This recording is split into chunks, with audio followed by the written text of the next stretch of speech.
On a ruined alien world, a human shows mercy. Hello everyone, before we begin today's story, I have a small favor to ask. Please hit subscribe and turn on the notification bell so you never miss our channel's new videos. It's quick, free, and the best way to support us in bringing you more dramatic stories. Your support means the world to us.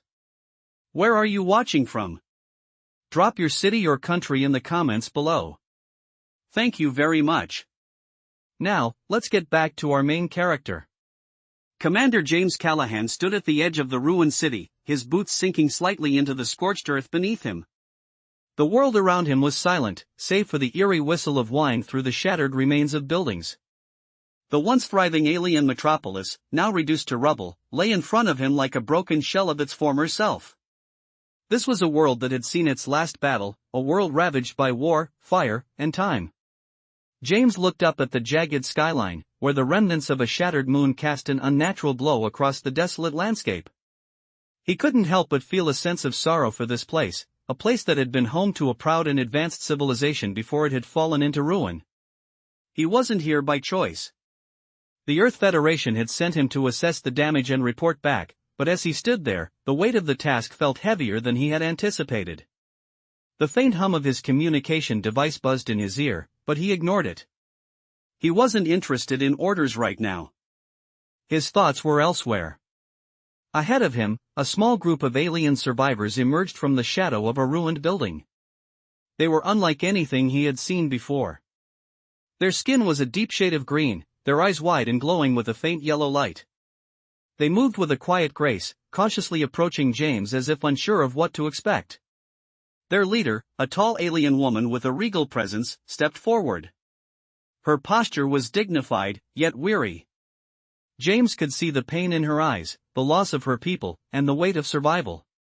She stopped a few feet away from him, her gaze fixed on him with an intensity that sent a chill down his spine. "Human," she spoke in a deep, melodic voice, "you are the first of your kind we have seen since the war." James remained silent, his hand resting on the weapon at his side. He didn't know what to say. The situation felt wrong, but he had no choice but to engage. "I'm here to assess the damage," he finally said, his voice steady. "I don't want trouble. I just need to report back." The alien woman tilted her head, studying him as though she was trying to understand his words. Her eyes softened slightly, but the tension in the air remained thick. "Trouble has already come," she said. "And yet you still offer mercy?"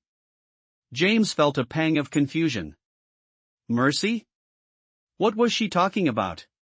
He was just a soldier, doing his job. But as the alien woman's eyes locked onto his, he began to understand. There was no malice in her gaze, only an unspoken plea for compassion in a world that had known too much pain. He stood tall, trying to keep his composure. He wasn't sure why he felt this sense of responsibility to these survivors, but something about their eyes, their plight, stirred something inside him. His orders were clear: assess the damage and report back. But as he looked into the eyes of the alien woman, he couldn't bring himself to abandon them. "You are not alone," he said softly, his voice barely above a whisper. The alien woman's gaze flickered with something akin to hope. And for the first time since landing on this ruined world, James felt like maybe, just maybe, he was making the right choice. James remained still, the weight of the alien woman's gaze pressing on him like the heat of a distant sun. She didn't speak, but her silence felt like an invitation to understand the depths of her world, one that had been shattered by war and despair. The wind shifted, carrying with it the faint scent of ash and decay. He could feel the remnants of the battle that had once raged here in the air, a lingering presence that could not be ignored. The survivors before him, their faces gaunt with hunger and sorrow, seemed to be waiting for something. James couldn't tell if it was hope or just the exhaustion of having nothing left to lose. The alien leader stepped closer, her eyes searching his face. For a flicker of recognition, as if she were testing him.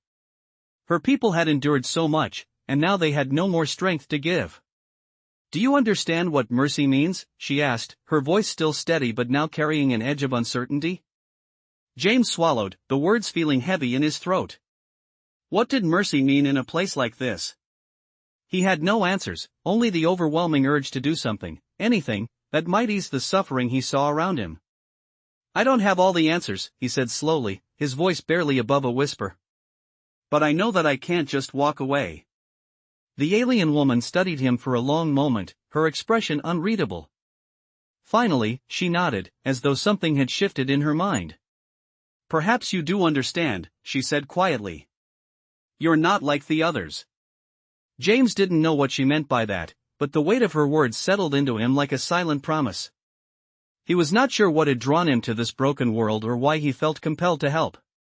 He wasn't a diplomat, or a hero, or someone with grand ideals. He was just a soldier, a man trained to fight. Yet, standing here amidst the ruins, he felt something stir within him, a call to act that was more than just a duty. The survivors around him began to move closer, eyes wary but filled with a tentative trust. He could see the hope flicker in their eyes, just a tiny spark, but it was enough. As James turned to look at the group, the reality of the situation hit him harder than before. There were no soldiers here, no reinforcements. No backup, no supplies. This was it. These people were it. And he, somehow, was their protector. I can't promise miracles, he said, his voice firm now, but I will make sure you're not alone in this. The alien leader's gaze softened, and for the first time, James saw something other than sorrow in her eyes, gratitude. She stepped forward, and in a gesture that James didn't quite understand, she pressed her hand to his chest, over his heart. Thank you, human, she said, the words laced with a quiet reverence. You've given us something we thought we had lost forever. The others, too, began to step forward, their expressions shifting from wariness to cautious optimism. They had nothing left, but perhaps, just perhaps, they could still hope. As James watched them, he knew that this was only the beginning. The world around him might be broken, but there was still something worth saving. And he wasn't about to let it slip away without a fight. James stood silently as the alien survivors gathered around him, their faces softening with the faintest glimmer of hope. It was a moment he hadn't anticipated, not in his worst nightmares or his most hopeful thoughts. The vast, ruined world around him seemed to hold its breath, as if the very air knew that something had changed.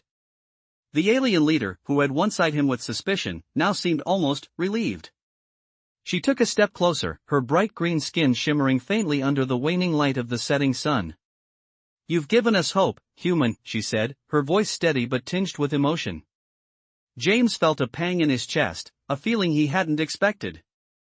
He wasn't a hero. He wasn't here to save anyone. He was just trying to survive, just like them. Yet, in that moment, he understood something deeper. This wasn't about survival alone. This was about rebuilding, about helping others to see that they weren't alone in the universe. We don't have much, James said, his voice firm but kind. But what we do have, we'll share. Together, we'll find a way. The alien leader nodded, and with a glance toward the others, she spoke again. You are different, human.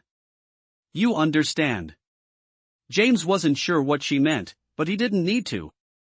He had a job to do, and that job was to make sure these people could rebuild, to ensure that they had a chance. As the sun dipped below the horizon, casting long shadows over the wreckage, James felt the weight of his mission settle onto his shoulders. It wasn't just about reporting the damage anymore. It was about being part of something greater than himself.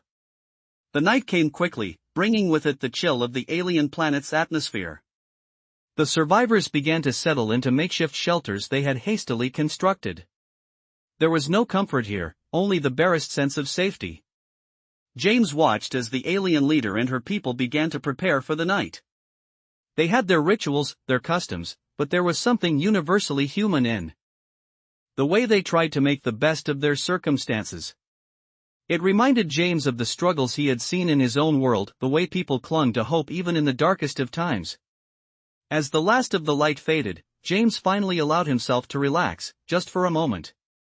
The stars above were different here, more distant, yet somehow familiar. He had been to many worlds, seen many things, but this felt real. He wasn't sure what tomorrow would bring, but for the first time since landing, he wasn't afraid of it. The alien woman approached him again, her eyes soft and thoughtful. You've given us something more than shelter, she said. You've given us something to believe in again. James looked at her, his eyes meeting hers for a moment that seemed to stretch forever. He wasn't sure how to respond. He wasn't a leader, not in the traditional sense. But here, in this moment, maybe that didn't matter. Maybe all that mattered was that they had each other. We'll get through this, he said, his voice low and confident. One day at a time. The alien leader's lips curled into the faintest of smiles. One day at a time, she echoed, and for the first time in a long while, James felt a sense of peace settle over him. There was still much work to be done, but for now, they had made a start. And that, he realized, was all they really needed. As the days passed, James became more integrated with the survivors. He worked alongside them, helping them gather what little resources they had left. The alien world, once full of vibrant life and bustling cities, now stood silent, save for the occasional movement of the remaining inhabitants. The air was thick with the weight of what had been lost, but James could see something stirring in the people around him. There was a flicker of hope, a growing sense that they might be able to rebuild. Each day, the alien leader would speak with him, discussing plans for survival, for how to restore what they had lost. She was pragmatic, but there was a gentleness to her that made James want to do everything in his power to help. Despite the chaos around them, they were slowly beginning to organize, to find a rhythm in the madness. One evening, as they sat together in the dim light of the shelter, the alien leader spoke again. I never thought I'd see a human like you, she said quietly, her voice carrying the weight of years of grief. Others would have abandoned us, seeing us as just another casualty of war. But you've chosen mercy. James looked at her, his expression thoughtful. He wasn't a hero, at least not in the way she seemed to think. He was just a soldier, a man trying to survive. But there was something in her eyes, something in the way she spoke, that made him believe that maybe mercy was the only thing left worth offering. Mercy isn't always easy, James replied, his voice low. But sometimes it's the only choice we have. The alien leader nodded slowly, her gaze distant for a moment. It's a rare thing, she said. Something we've lost, something we need to find again. As the days turned into weeks, James continued to work with the survivors. They made small progress, clearing debris, setting up basic shelters, and trying to find food and water. It wasn't much, but it was something. And it was enough. They had hope, and that was all they needed. One afternoon, as James was walking through the camp, he noticed a small group of children playing. They were laughing, their faces bright with the innocence that only children could possess. The sight made James pause. It reminded him of home, of the children he had known before everything had changed. He watched them for a moment longer, feeling a pang of longing for the world that had been lost. But then he looked around at the survivors, these people, who had lost so much, yet still found joy in the simplest things. He realized that, in a way, they were all starting over. This world may have been ruined, but it wasn't beyond repair. As night fell, the camp settled into an uneasy quiet. The stars above were distant and cold, but for James, they no longer felt as lonely. He knew that there was still work to be done, still challenges ahead, but in that moment, he allowed himself to believe that they would make it through. The alien leader approached him once more, her silhouette framed by the soft glow of the campfire. You've helped us more than you know, she said, her voice soft. You've given us something to fight for. James smiled, the first genuine smile he had allowed himself in weeks. We're in this together, he said. That's all that matters. And as they stood there, side by side, looking out at the stars, James felt something shift within him. The world around him may have been broken, but in that moment, he realized that it was the connections they made, the mercy they showed, that would heal it. One step at a time. The days turned into weeks, and the survivors began to adjust to their new reality.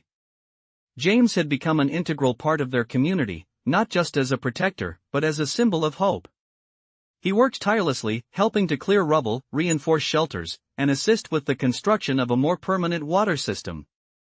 The alien leader, who had once viewed him with suspicion, now saw him as a trusted ally, and the two of them often worked side by side, discussing plans for the future. One evening, as they sat around a crackling fire, the alien leader turned to James with a quiet intensity in her eyes. You have done more for us than we could ever have hoped, she said, her voice soft but filled with gratitude. James met her gaze, his expression calm but thoughtful. "I just did what needed to be done. We're all in this together." She nodded slowly, as if considering his words. "But you did more than that. You gave us something we thought we had lost. You gave us dignity, a sense of purpose again."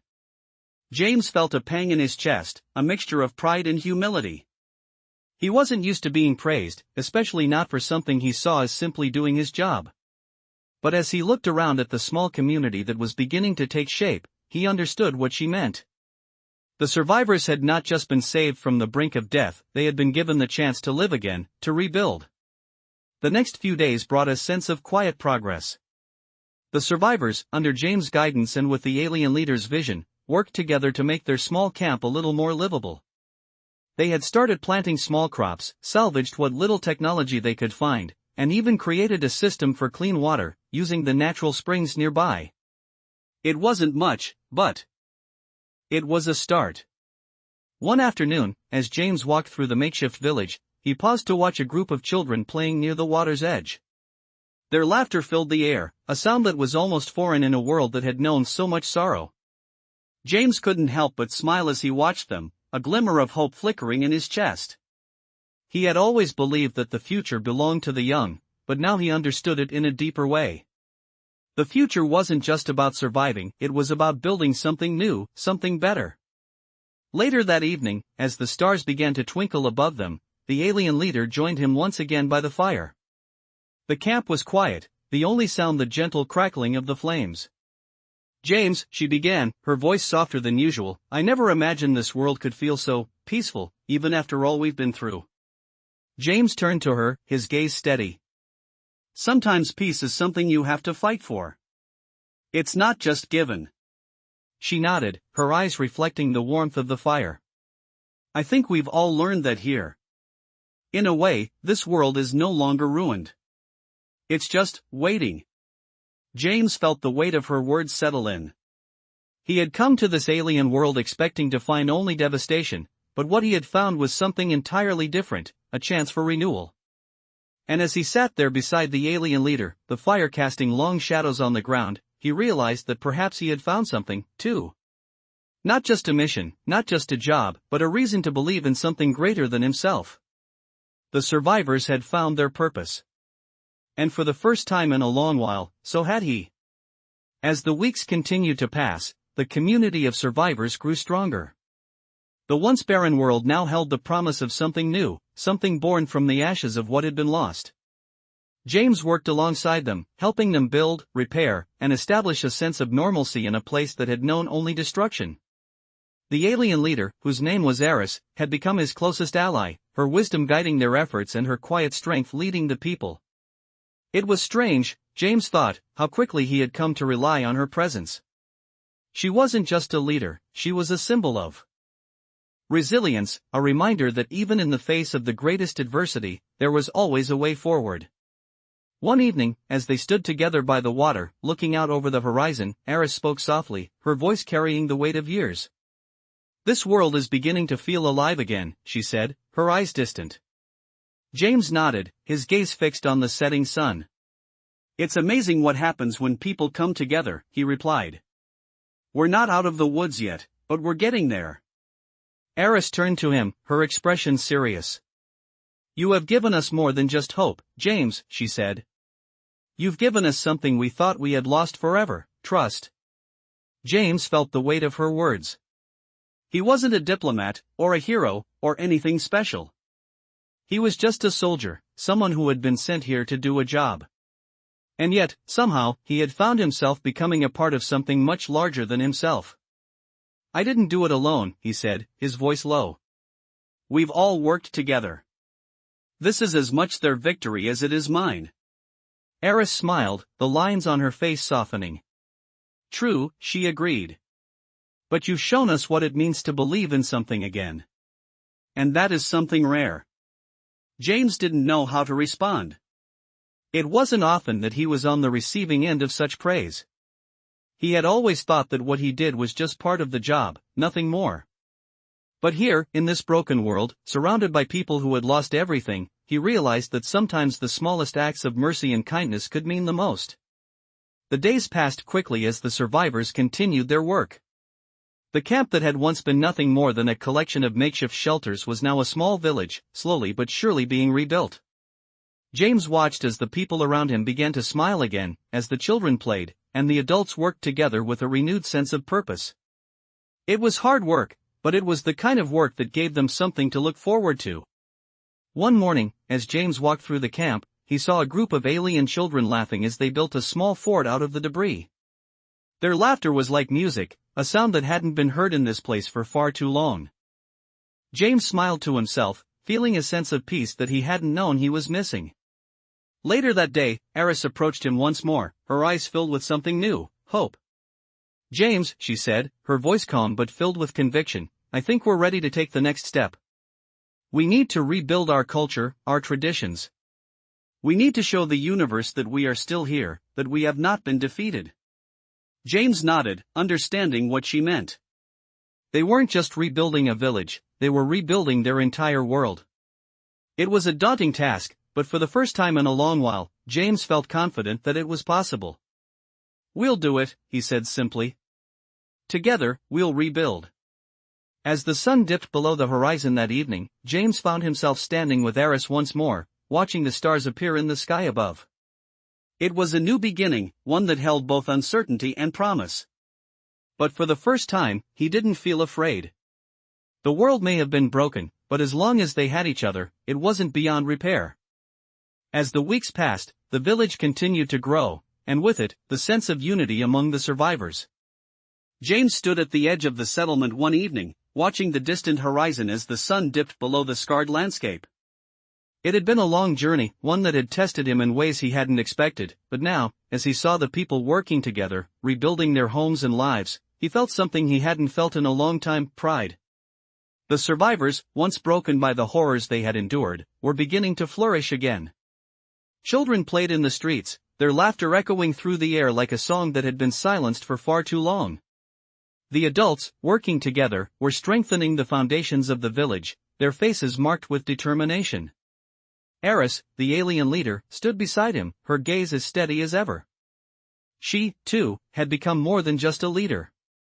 She was a symbol of hope, of the strength it took to rise from the ashes. "We've come a long way," James said, his voice thoughtful. Eris nodded, her eyes reflecting the fading light. "We have," she agreed. "But we still have so much to do." James turned to her, his expression serious. "What's next?" Eris's gaze softened. "Now we need to reconnect with the larger world," she said. "We can't stay hidden forever. We need allies, resources, and the strength to rebuild not just our world, but our place in the galaxy." James understood. This wasn't just about surviving anymore. It was about showing the universe that they were still here, that they had not been defeated. "And how do we do that?" he asked. Eris smiled, a quiet confidence in her eyes. "We send a message. We reach out to others, show them what we have done, and offer them the chance to join us." James felt a flicker of excitement in his chest. It wasn't just about protecting this small village anymore.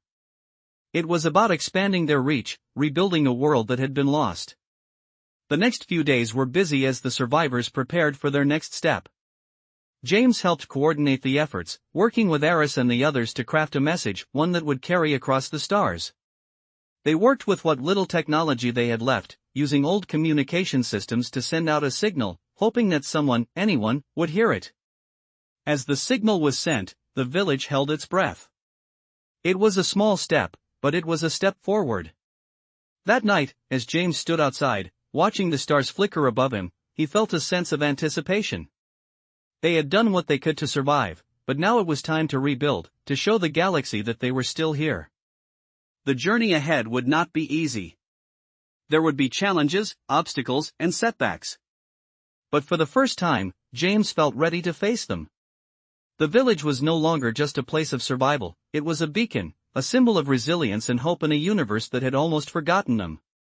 And as he looked toward the stars, James knew that whatever the future held, he would not face it alone. Together, with Eris and the others, they would build something new. They would rebuild their world, one step at a time. Days turned into weeks, and the sense of progress was undeniable. James walked through the village, his footsteps steady on the ground that had once been filled with rubble and despair. The survivors had not only rebuilt their homes, but they had also begun to rebuild their lives. The communication signal had been sent, and now they waited for a response that could change everything. Eris, as always, remained calm, her leadership unwavering even in the face of the unknown. She and James spent hours discussing what would come next, planning for both the best and the worst possible outcomes. The reality of their situation was clear: they had to be ready for anything. One morning, as James was walking toward the central gathering place, a young alien child ran up to him, her face bright with excitement. "James, James," she called, tugging at his sleeve. He looked down at her, smiling. "What is it, little one?" She grinned, her green skin glowing in the sunlight. "The message." Someone responded. James's heart skipped a beat. He hadn't expected such quick news. He knelt down to her level. "Where? Who responded?" The child's eyes sparkled with excitement. "We don't know yet. But there's a ship coming." James stood up, his mind racing. A ship. It could be anyone, an ally, a foe, or someone entirely unexpected. He turned quickly and made his way to Eris, who was overseeing the construction of a new structure. She saw the look on his face and immediately knew. "It's time," he said, his voice filled with both excitement and caution. Eris nodded, her expression unreadable. "We will prepare," she said simply. The survivors moved quickly, gathering what little they had in preparation for the unknown. James helped organize the group, ensuring that everyone knew their role in case the visitors turned out to be friends or enemies. Hours passed, the tension growing with each minute. James stood near the edge of the village, his eyes scanning the horizon.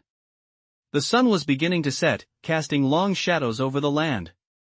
The ship, a small craft that seemed to hover just above the ground, appeared on the horizon. James's heart pounded as it drew closer. It was unlike any ship he had seen before, sleek, with silver and blue markings that shimmered in the fading light.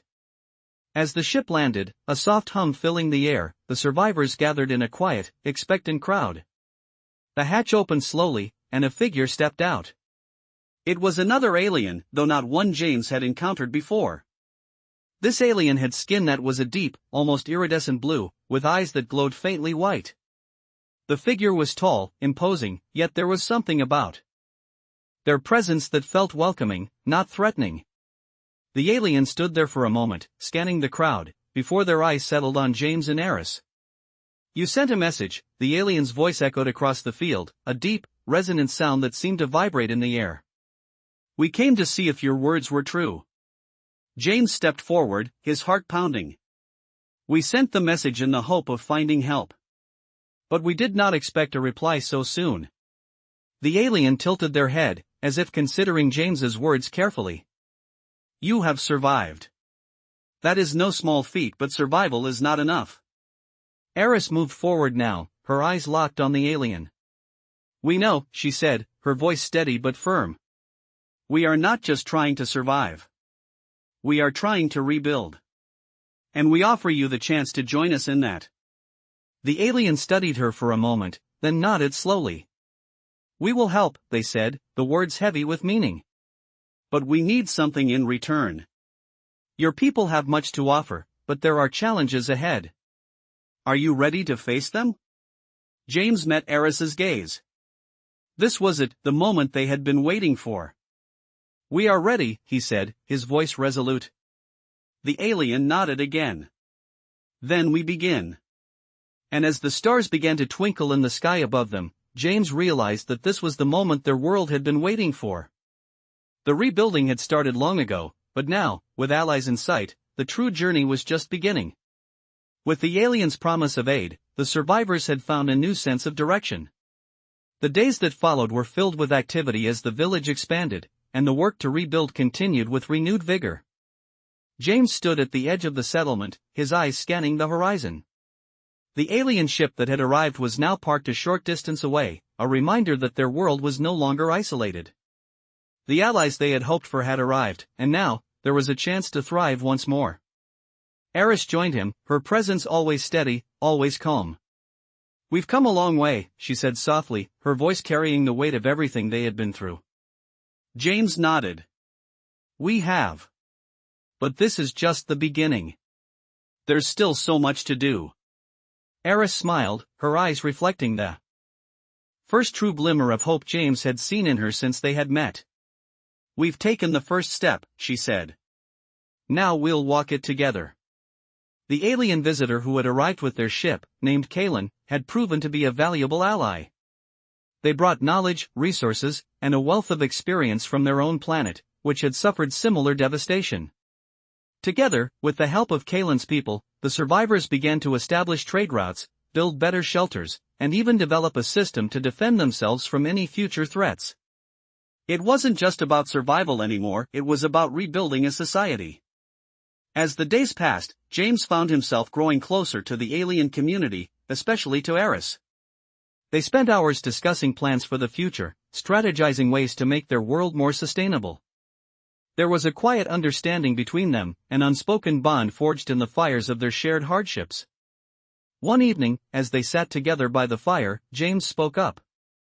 "I never thought I'd be a part of something like this," he admitted, his voice low. Eris turned to him, her gaze soft. "Neither did I. But sometimes, the most unexpected paths lead to the greatest destinations." James smiled, the weight of their journey ahead still heavy, but not as daunting as it had once been. "I never thought I'd find a place to belong again," he said. "But here, with all of you, I do." Eris reached out, placing her hand over his. It was a simple gesture, but in it, James felt the connection that had grown between them, a bond not just of survival, but of mutual respect, understanding, and hope. "You've given us all something to believe in," she said quietly. James looked around at the village, at the people who had once been broken, now working together with determination and purpose.